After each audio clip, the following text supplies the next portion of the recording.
Hi, I'm Siren. Sophist Siren because it's the end of the world as we know it, but I feel fine. First published in Esquire magazine in 1951, then reprinted in The Illustrated Man in 1952. The last night of the world, in just a few pages, leaves its audience contemplating the world and its inevitable end.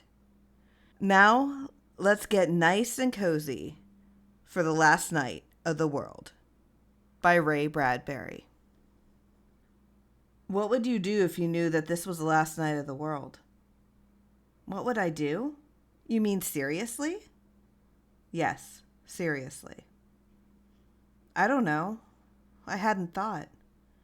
He poured some coffee. In the background, the two girls were playing blocks on the parlor rug in the light of the green hurricane lamps. There was an easy, clean aroma of the brewed coffee in the evening air. Well, better start thinking about it, he said. You don't mean it. He nodded. A war? He shook his head. Not the hydrogen or atom bomb.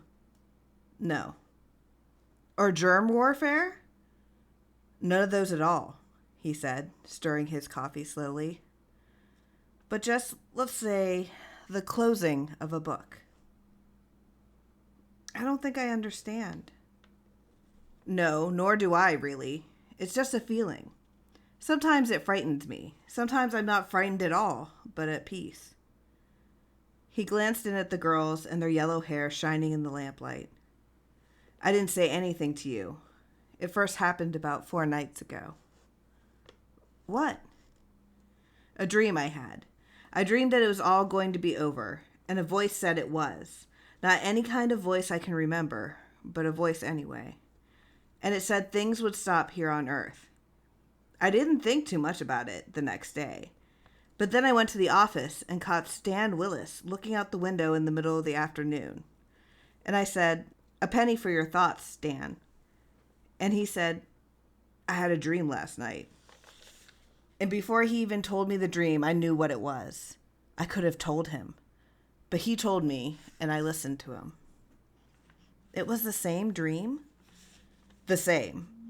I told Stan I had dreamed it too. He didn't seem surprised. He relaxed, in fact.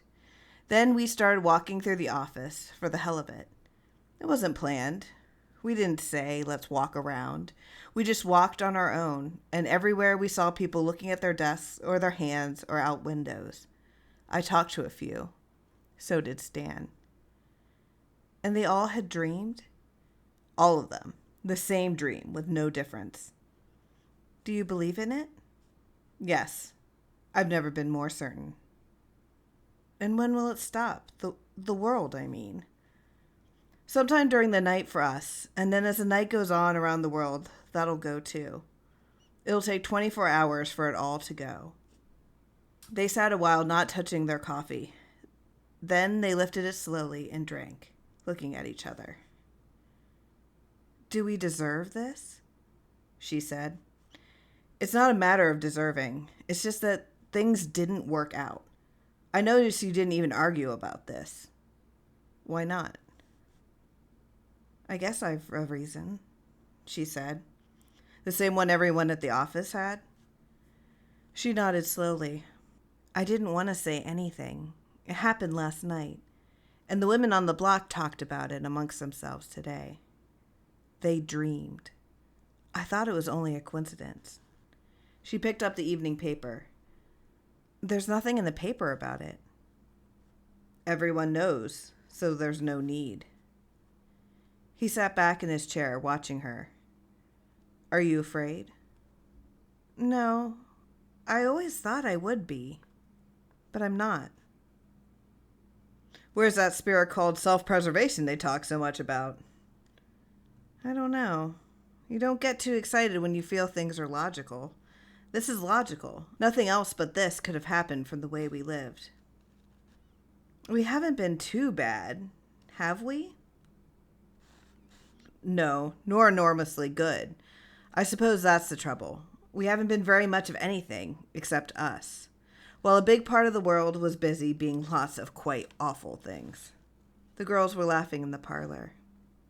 I always thought people would be screaming in the streets at a time like this. I guess not. You don't scream about the real thing. Do you know? I won't miss anything but you and the girls. I never liked cities or my work or anything except you three. I won't miss a thing except perhaps the change in the weather and a glass of ice water when it's hot. And I might miss sleeping. How can we sit here and talk this way? Because there's nothing else to do. That's it, of course. For if there were, we'd be doing it. I suppose this is the first time in the history of the world that everyone has known just what they were going to do during the night. I wonder what everyone else will do now, this evening, for the next few hours.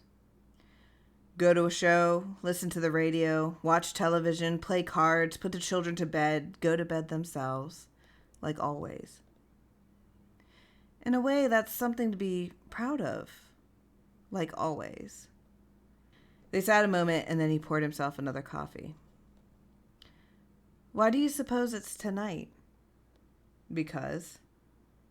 Why not some other night in the last century, or 5 centuries ago, or 10? Maybe because it was never October 19th, 1969, ever before in history. And now it is. And that's it. Because this date means more than any other date ever meant. Because it's a year when things are as they are all over the world. And that's why it's the end. There are bombers on their schedules both ways across the ocean tonight. They'll never see land. That's part of the reason why.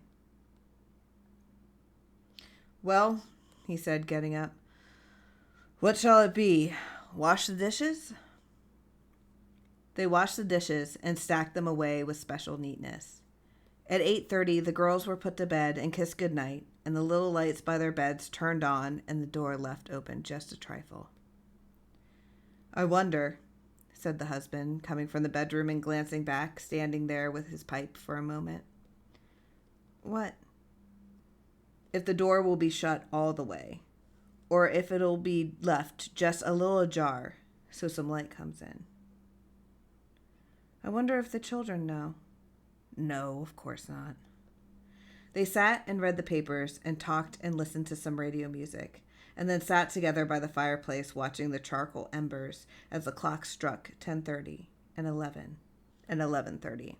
They thought of all the other people in the world who had spent their evening, each in his own special way. Well, he said at last. He kissed his wife for a long time. We've been good for each other anyway. Do you want to cry? He asked. I don't think so. They moved through the house and turned out the lights and went into the bedroom and stood in the night cool darkness, undressing and pushing back the covers.